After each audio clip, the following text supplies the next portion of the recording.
Discuss किया था, ज़्यादा नहीं। आज इसको थोड़ा और ओवरव्यू कर लेंगे इंशाल्लाह। उसका कुछ पार्ट हमारे पास रह गया था तो वो भी हम कंप्लीट कर लेंगे। और इसके अलावा हमारे पास डॉकर इंजन की इंस्टॉलेशन जो है वो किस तरह होगी वो हम इंशाल्लाह आज देखेंगे। तो इस कोर्स में बेसिकली हमारे दो फेजेस में होगा, या दो पार्ट्स हैं। पार्ट 1 के अंदर हम लोग डॉकर की जो इंस्टॉलेशन, कॉन्फ़िगरेशन और जो उसके हवाले से बाकी जो उसके कंटेंट्स हैं, जो टॉपिक्स हैं, इमेजेस किस तरह आप बना सकते हैं, इमेजेस को पुश एंड पुल किस तरह कर सकते हैं, डॉकर हब या डॉकर रजिस्ट्री जो होती है, कंटेनर रजिस्ट्री क्या चीज़ होती है, तो ये सारी चीज़ें जो है हम इंशाल्लाह इसमें डिस्कस करेंगे। स्टोरेज का जो पार्ट है, सिक्योरिटी का पार्ट है, नेटवर्किंग का जो डॉकर नेटवर्किंग का जो पार्ट है, और इसके अलावा जो एडवांस टॉपिक्स हैं, Docker swarm and Docker compose, और कुछ रियल प्रोजेक्ट्स जो डॉकर के अंदर डिप्लॉयमेंट के, वो इंशाल्लाह हम इस पार्ट में डिस्कस करेंगे। ये हमारा बेसिकली पार्ट 1 होगा, और इसमें ट्रबल शूटिंग और सिक्योरिटी का जो एस्पेक्ट है वो भी इंशाल्लाह इसमें इंक्लूडेड होगा। जो और ये जो आउटलाइंस हैं basically it is in accordance with जो इसका जो सर्टिफिकेशन है इसकी, जो इसकी सर्टिफिकेशन है which is Docker certified associate जो है, उसके इन अकॉर्डेंस विद दैट है। और दूसरा जो पार्ट है वो कुबरनेटिस का। क्वेश्चंस में आपके आंसर करता हूँ आफ्टर फिनिशिंग दिस स्लाइड। जो आपका पार्ट 2 है वो कुबरनेटिस का है, और कुबरनेटिस में हम इंशाल्लाह इसको इसकी जो अंडरस्टैंडिंग है, इसकी इंस्टॉलेशन, कॉन्फ़िगरेशन पार्ट, उसके जो how to prepare Kubernetes cluster, Kubernetes की जो डिप्लॉयमेंट्स हैं उसके डिफरेंट वेज हैं। आप उसको अपनी टेस्टिंग के लिए जो अपनी लैपटॉप से भी कर सकते हैं, वो भी आपको करा देंगे।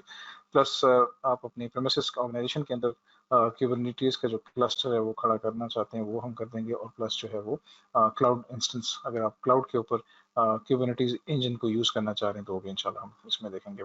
उसके अलावा कुबरनेटिस की जो कॉन्फ़िगरेशनल पार्ट है, उसमें जो पॉड्स हैं, उसके अलावा उसमें डिप्लॉयमेंट्स हैं, उसमें क्रॉन जॉब्स हैं, उसमें डिफरेंट वॉल्यूम्स की बात होगी, स्टोरेज की मैं बात कर रहा हूँ, सर्विसेज की हम बात करेंगे जो नेटवर्किंग एस्पेक्ट्स है, और इसके अलावा सिक्योरिटी और ट्रबल शूटिंग, तो और क्लाउड के अंदर इसकी जो डिप्लॉयमेंट है, तो ये सारा कुछ पार्ट 2 के अंदर होगा।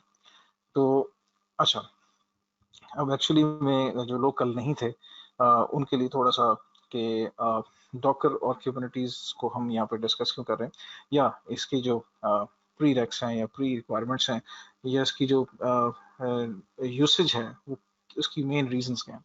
तो एक्चुअली जैसे मैंने कल भी एक्सप्लेन किया था कि इस वक्त जो एप्लीकेशन की डिप्लॉयमेंट्स हो रही हैं, क्योंकि अगर आप देखें तो वर्ल्ड वाइड जितनी भी एप्लीकेशन डिप्लॉयमेंट्स हो रही हैं वो क्लाउड प्लेटफॉर्म्स के ऊपर हो रही हैं, क्लाउड अवेयर्ड एप्लीकेशंस डिजाइन भी हो रही है और इम्प्लीमेंट भी हो रही है। तो whenever you want to deploy any application on the cloud, तो उसके लिए मोस्टली जो आप देखेंगे डिप्लॉयमेंट सिनेरियोस, उसके अंदर डॉकर इंजन यूज हुआ होगा to deploy application in the containers, और या फिर कुबरनेटिस क्लस्टर को यूज किया गया होगा to deploy application in the pods.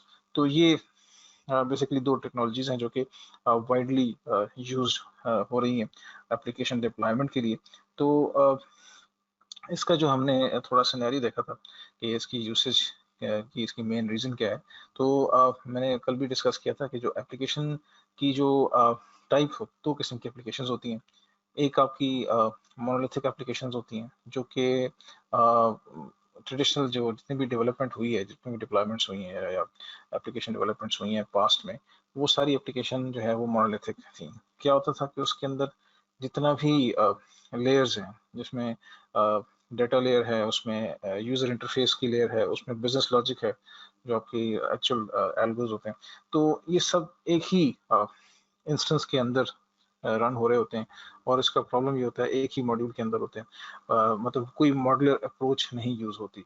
उसका रिजल्ट ये होता है कि जब भी आपने कोई मेंटेनेंस या ट्रबल शूट करना हो, या कोई एप्लीकेशन के अंदर कोई फिक्स करना हो, कोई फंक्शनैलिटी ऐड करनी हो, तो पूरी एप्लीकेशन को आपको डाउन करना पड़ता है, और उसके बाद वो आप जो पैचिंग करते हैं या मॉडिफिकेशंस करते हैं, तो उसके बाद दोबारा रिकम्पाइल करके उसको दोबारा रीडिप्लॉय करते हैं। तो that is a big big problem, because जब भी किसी एप्लीकेशन को आप इस तरीके से अगर डील करेंगे, तो जो कस्टमर है आपका या जो एंड यूजर है जो कि उस आपकी सर्विसेज को उस एप्लीकेशन की जो सर्विसेज है उनको यूज कर रहा है, तो वो उसके लिए for a time being unavailable हो जाएंगी और वो एक एम्बैरेसमेंट होती है।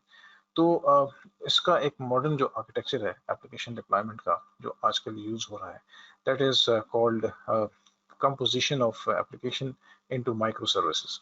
तो माइक्रो सर्विसेज मतलब चंक्स ऑफ, आप कह लें कि एक एप्लीकेशन के मल्टीपल चंक्स बना दिए जाते हैं और वो एक माइक्रो सर्विस बेसिकली, मिसाल के तौर पे यूजर इंटरफेस है, तो यूजर इंटरफेस एप्लीकेशन का उसमें फॉर एग्जांपल वो जावा बेस्ड है और उसके अंदर डिफरेंट प्लगइन्स या डिफरेंट एक्टिव एक्स कंट्रोल्स या डिफरेंट कंट्रोल्स को यूज किया, डिफरेंट लाइब्रेरीज को यूज किया, तो उसके लिए हो सकता है कि एक से ज़्यादा माइक्रो सर्विसेज डिप्लॉय की गई हों। और प्लस पॉइंट इसका ये है कि जब आप माइक्रो सर्विसेज या छोटे छोटे चंक्स में सर्विसेज को डिप्लॉय करते हैं, तो उसका प्लस पॉइंट ये कि एक तो अगर आपने कोई फिक्स करना है, पैच करना है या मॉडिफिकेशन करनी है, तो पर्टिकुलर माइक्रो सर्विस अफेक्ट होगी, बाकी जो मॉड्यूल्स हैं, बाकी जो लेयर्स हैं वो डिस्टर्ब नहीं होंगी। और इसी तरह जो रीयूजेबिलिटी का कॉन्सेप्ट है कि आप उस एक माइक्रो सर्विस, फॉर एग्जांपल एक सर्विस आपने बनाई है जो कि डेटाबेस के साथ कनेक्टिविटी प्रोवाइड करती है एप्लीकेशन की, जो वेब सर्वर आपका होता है, तो आप उसको, यस मैं बताता हूँ, तो उसका क्या होगा कि मिसाल के तौर पे माइक्रो सर्विस की हम वही डेफिनेशन कर रहे हैं कि फॉर एग्जांपल आपने वेब सर्वर की के अंदर जो इंटरफेस, यूजर इंटरफेस क्रिएट किया है, वो फॉर एग्जांपल आपने नोड जेएस के अंदर आपने बनाया है, तो आप नोड जेएस की जो एप्लीकेशन है उसकी एक माइक्रो सर्विस बना लेंगे, जो उसका काम क्या होगा कि जो भी आप कोड लिखेंगे, जो भी आप फ्रंट एंड पेज बनाएंगे, उसको उसने एक पर्टिकुलर उसके ऊपर आप उसको अपलोड कर देना है, उसके ऊपर एक पेज उसका डिजाइन कर देना है और पेज को जो है वो एक प्रॉपर आईपी असाइन करके तो वो पोस्ट कर देना है उसको आपके वेब सर्वर के ऊपर। तो ये एक स्मॉल सर्विस है। एक माइक्रो सर्विस क्या हो सकती है कि आपकी वेब सर्वर की डेटाबेस के साथ जो कनेक्टिविटी है, कनेक्शन स्ट्रिंग जिसे हम बोलते हैं, तो उसकी एस्टेब्लिशमेंट के पॉइंट ऑफ व्यू से तो डिफरेंट माइक्रो सर्विसेज आप प्रिपेयर कर सकते हैं और उनको फिर कंबाइन करके एक एप्लीकेशन, कंप्लीट एप्लीकेशन बनती है। तो ये जो माइक्रो सर्विसेज होती हैं ये लाइट वेट होती हैं, स्मॉलर साइज होता है और इसमें आप इनको किसी और उसके अंदर भी, एप्लीकेशन के अंदर भी रीयूज कर सकते हैं उसको। तो जब मेजर एप्लीकेशन को चंक्स में उन्होंने डिवाइड किया इनटू माइक्रो सर्विसेज, तो उसका फायदा ये हुआ कि जो माइक्रो सर्विसेज में उसको डिवाइड किया, तो उसका फायदा ये हुआ कि आप उसको इन द फॉर्म ऑफ कहीं भी उसको, एक तो ये है कि आप डिफरेंट माइक्रो सर्विसेज को डिफरेंट नोड्स के ऊपर रन कर सकते हैं और उसमें परफॉर्मेंस भी आपको अच्छी मिलेगी और एप्लीकेशन भी लाइट वेट होगी, उसके डिफरेंट मॉड्यूल्स डिफरेंट नोड्स के ऊपर एग्जीक्यूट हो रहे होंगे। तो ये बेसिकली एक प्लस पॉइंट है इस टेक्नोलॉजी को यूज करने का। प्रीरिक्विजिट इस सब्जेक्ट की ये है कि आपको लिनक्स के ऊपर और थोड़ा बहुत basic knowledge of networking, computer networking, Linux का थोड़ा बेसिक नॉलेज होना चाहिए, ताकि आप जो भी इंस्टॉलेशन या कॉन्फ़िगरेशन करनी है वो, क्योंकि हमने ज़्यादातर लिनक्स बेस्ड इंस्टॉलेशन करनी है, तो इसलिए आपको थोड़ा सा बैकग्राउंड होना चाहिए। ओके, माइक्रो सर्विसेज का जैसा मैंने बताया कि थोड़ा सा आगे चल के आपको मजीद आइडिया हो जाएगा कि हम माइक्रो सर्विसेज की जो हम बात कर रहे हैं कि उसमें क्या चीज़ें होती हैं, तो वो क्लियरली जब हम डिप्लॉय करेंगे एप्लीकेशंस को, तो वो हम इंशाल्लाह आपको कंप्लीट आइडिया हो जाएगा। मिसाल के तौर पे आपने वेब सर्वर को यूज़ करना है, आप अपाची को यूज़ कर सकते हैं, आप किसी इंजन एक्स को यूज़ कर सकते हैं और उसके ऊपर आप अपना जो भी वेब पेज है उसको होस्ट कर सकते हैं। This is one micro services जो कि आपकी वेबसाइट को होस्ट कर रही है। और इसके अलावा उसके बैकएंड पे जो डीबी की सर्विसेज हैं, उसके बैकएंड पे जो बाकी जो एप्लीकेशन जो जावा बेस्ड सर्विसेज हैं, तो उनके लिए अलग माइक्रो सर्विसेज आप बना सकते हैं और ये 3-4 माइक्रो सर्विसेज मिलके एक एप्लीकेशन को फॉर्म करती हैं। अब ये जो माइक्रो सर्विसेज हैं ये बेसिकली डिप्लॉय हम करते हैं। अब इनको बजाय इसके कि हम एक फिजिकल मशीन के ऊपर करें, एक वर्चुअल मशीन के ऊपर एक माइक्रो सर्विस करें, हम क्या करते हैं कि एक ही ओएस के ऊपर, मैंने कल भी थोड़ा सा समझाया था कि आपको फ़ायदा ये होता है कि आप डॉकर इंजन को यूज़ करें या क्यूबरनेटीज को यूज़ करें, तो उसका फ़ायदा ये होता है कि आपको लाइसेंस कॉस्ट और आपकी जो ओएस की जो बेसिकली जो साइज़ है वो काफ़ी हद तक रिड्यूस हो जाता है और लाइट वेट एक स्क्रिप्ट होता है जो कि आप उसको एग्जीक्यूट कर सकते हैं कंटेनर्स के अंदर। कंटेनर्स एक छोटा सा एक बॉक्स है जिसके अंदर आपका एप्लीकेशन का कोड होता है, लाइब्रेरीज होती हैं, कलेक्शन ऑफ लाइब्रेरीज, और बाकी जो उसकी एसोसिएटेड फाइल्स होती हैं, एंड दैट्स इट। और उसको आप उस कंटेनर के अंदर रन कर लेते हैं। ये मतलब इसका फायदा है। अभी मैं डायग्राम भी दिखाता हूँ तो उससे आपको क्लियर हो जाएगा basically what I am want to explain you about the difference between the virtual machine, the physical machine and the container. Application की डिप्लॉयमेंट हम या तो फिजिकल मशीन पे करते हैं, या वर्चुअल मशीन के ऊपर एक ओएस करके उसके ऊपर करते हैं, या हम कंटेनर्स के अंदर कर सकते हैं। तो ये तीनों का मैं अभी आपको एक डायग्राम से भी थोड़ा सा क्लियर कर देता हूँ। Okay. Is there any difference between the object-oriented and microservices? तो microservices basically एक एप्लीकेशन सर्विस होती है, उसके अंदर एक सोर्स कोड होता है। उस सोर्स कोड के अंदर जो आपका सोर्स कोड की जो डिप्लॉयमेंट, जो उसका कोड को इम्प्लीमेंट करने का जो मेथड है, कोड लिखने का जो मेथड है, उसको आप ऑब्जेक्ट ओरिएंटेड मेथड कह सकते हैं। तो object oriented is a feature in the programming languages जो कि आप यूज करते हैं। तो micro services is something else. और प्रोग्रामिंग लैंग्वेज के अंदर आप कोड लिखते हैं और उस कोड को एग्जीक्यूट जब करते हैं कंपाइल करने के बाद, तो वो जब एग्जीक्यूटेबल फॉर्म में जब वो चीज आती है तो that is called one micro service. तो ये एक basically this is the concept between difference between the micro service and object oriented approach. Okay, what is the difference between web services and micro services? तो web services basically जो है वो हम उनको deploy करते हैं in the form of microservices in the containers या pods के अंदर। ये भी हम आगे चल के देखेंगे। तो वेब सर्विसेज एक सर्विस है, ठीक है, माइक्रो सर्विस है। अब आपकी जो एप्लीकेशन है, हो सकता है आपके उसके अंदर मल्टीपल वेब सर्विसेज चल रही हो, कुछ पे अपाची पे चल रही हो, कुछ जो है वो इंजन एक्स पे चल रही हो। तो ये डिपेंड करता है कि आप किस पे यूज करें। तो ये एक फर्क है। ओके, ओके, तो ये इंशाल्लाह अभी आगे चलते हैं तो आपको मजीद क्लियर हो जाएगा इंशाल्लाह। ठीक है जी, मैं आपसे क्वेश्चन कर लेता हूँ। अच्छा, तो ओके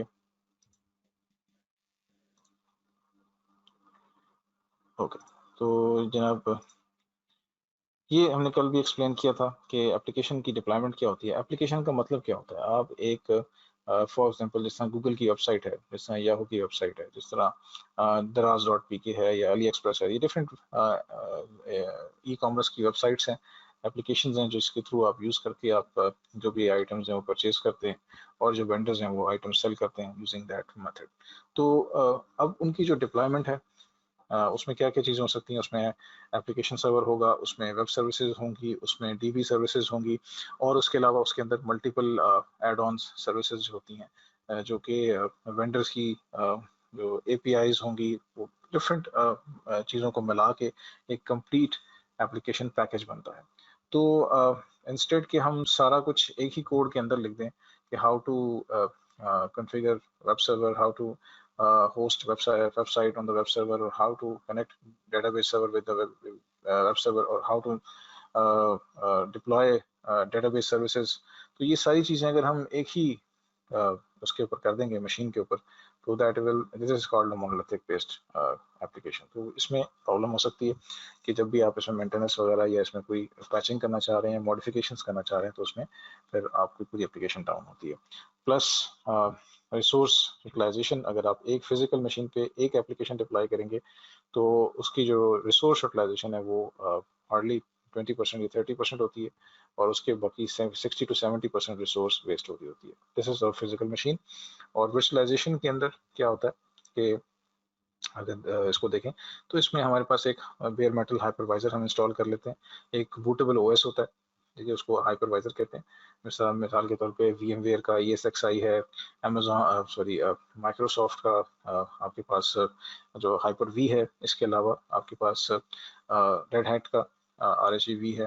तो डिफरेंट वेंडर्स के डिफरेंट हाइपरवाइजर्स आपको मिलते हैं।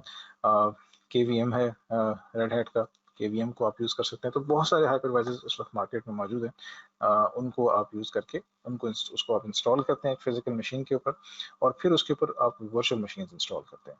तो वर्चुअल मशीन्स क्या होती हैं कि उनके अंदर एक कंप्लीट ऑपरेटिंग सिस्टम होता है जिसको हम गेस्ट ओएस कहते हैं। वो विंडोज़, लाइनक्स या कोई भी डिस्ट्रीब्यूशन हो सकती है, सोलारिस, एनीथिंग एल्स, तो उसके ऊपर फिर हम एप्लीकेशन होस्ट करते हैं। तो ये अगर आप देखें यहाँ पे ये एक VM है बेसिकली, ऐप 1 एक VM के अंदर है, ऐप 2 दूसरी VM के अंदर, और ऐप 3 तीसरी VM के अंदर। बस बट इसका जो इसके साथ इस टेक्निक को यूज करके हमने रिसोर्स की जो यूटिलाइजेशन है उसको तो इम्प्रूव कर लिया, बट अगेन इसमें स्टिल कुछ इश्यूज हैं। इश्यूज ये हैं कि गेस्ट ओएस जो आप इंस्टॉल करते हैं, अगर तो वो प्रोप्राइटरी है तो उसके लाइसेंस फी जो है या लाइसेंस कॉस्ट आपको पे करनी पड़ती है। तो इस मेथड में एक तो लाइसेंस कॉस्ट आपको पड़ती है, प्लस जो आपकी इस वीएम का जो साइज है इन टर्म्स ऑफ स्पेस वो भी काफ़ी ज़्यादा ऑक्यूपाई करती है, और एप्लीकेशन की जो बाइंडिंग है या आप उसकी कपलिंग, क्या कपल्स कहते हैं, कपलिंग विद गेस्ट ओएस, उसकी उसकी वजह से पॉसिबिलिटी है कि जब गेस्ट ओएस के अंदर कोई इशू आएगा तो प्रोबेबली आपकी एप्लीकेशन भी डिस्टर्ब होगी। तो ये चीज़ें इसके अंदर थोड़ा सा इशू था कि एप्लीकेशन की जो डिप्लॉयमेंट है वो कुछ ऐसा होना चाहिए कि उसमें कि एप्लीकेशन को चलने के लिए उसकी बाइनरीज चाहिए, उसकी लाइब्रेरी फाइल चाहिए, एंड दैट्स इट, तो एप्लीकेशन आपकी सक्सेसफुली होस्ट हो सकती है। तो उसके लिए फिर गेस्ट ओएस के साथ जो उसकी कपलिंग है और गेस्ट ओएस की जो लाइसेंस कॉस्ट है, तो और उसका जो फुटप्रिंट है गेस्ट ओएस का, वो itself is a big big problem for the application. तो इस इशू को रिजॉल्व करने के लिए कॉन्सेप्ट यूज हुआ था डॉकर्स का, डॉकर के अंदर कंटेनर्स का। तो डॉकर इंजन होता है बेसिकली एक सॉफ्टवेयर है जिसको यूज करके हम कंटेनर चलाते हैं। अब कंटेनर क्या होता है? कंटेनर जस्ट एक बॉक्स है जिसके अंदर एप्लीकेशन होती है, और उस एप्लीकेशन के अंदर बेसिकली उसकी बाइनरीज होती हैं, उसकी लाइब्रेरी फाइल्स होती हैं, एंड दैट्स इट। और आप उसको कहीं भी किसी भी ओएस के ऊपर रन कर सकते हैं। तो उसकी ओएस के साथ कोई डिपेंडेंसी नहीं होती, कोई डिपेंडेंसीज इन्वॉल्व नहीं होती, और आप जो भी पैचिंग करना चाहें किसी एक कंटेनर के अंदर तो बाकी कंटेनर्स पे अफेक्ट नहीं होते। मिसाल के तौर पे अगर आप यहाँ पे देखें तो ये डॉकर जो हम बात कर रहे थे, application deployment in the containers. तो कंटेनर्स क्या है? कंटेनर टेक्नोलॉजी की जो बात होती है वो क्या चीज़ है?